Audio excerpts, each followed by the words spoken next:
மாவட்டத்தின் எல்லைக்கோட்டில் இருப்பதால் அதிகாரிகள் யாரும் கண்டுகொள்வதில்லை என்றும் நலத்திட்டங்களை எங்களை சேரவே இல்லை என்பதும் ஒரு கிராமத்தின் கூக்குரல்.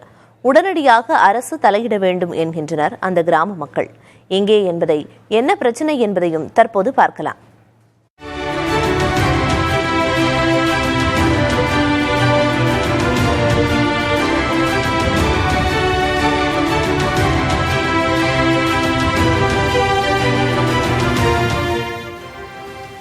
மதுரை மாவட்டத்தைச் சேர்ந்த புளியங்குளம் அந்த மாவட்டத்தின் எல்லையில் விருதுநகரை ஒட்டி இருக்கிறது.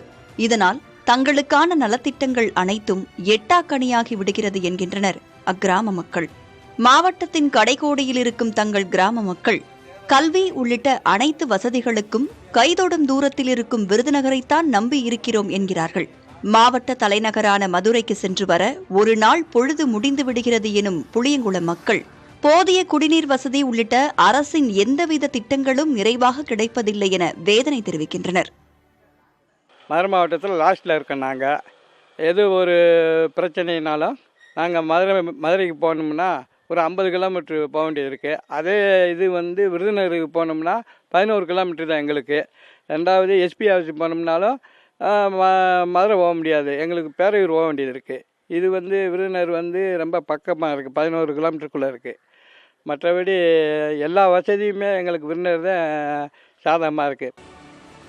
ஒரே ஒரு பேருந்தை நம்பி தலைநகரை தொடர்பு கொள்ள முடியாமல் வெகு தூரத்தில் இருக்கும் புளியங்குளம் மக்கள் அதிகார எல்லையால் மதுரை மாவட்டத்தில் இருக்கிறோம், மற்ற அனைத்துக்கும் விருதுநகரைத்தான் நம்பி இருக்கிறோம் என்கின்றனர். எல்லை வரையறை மூலம் மதுரையிலிருந்து விருதுநகரில் சேர்த்துவிட்டால் போதும் என்பதே அவர்களின் கோரிக்கை. புதிய தலைமுறைக்காக மதுரையிலிருந்து ஒளிப்பதிவாளர் லக்ஷ்மணனுடன் பிரசன்ன வெங்கடேஷ்.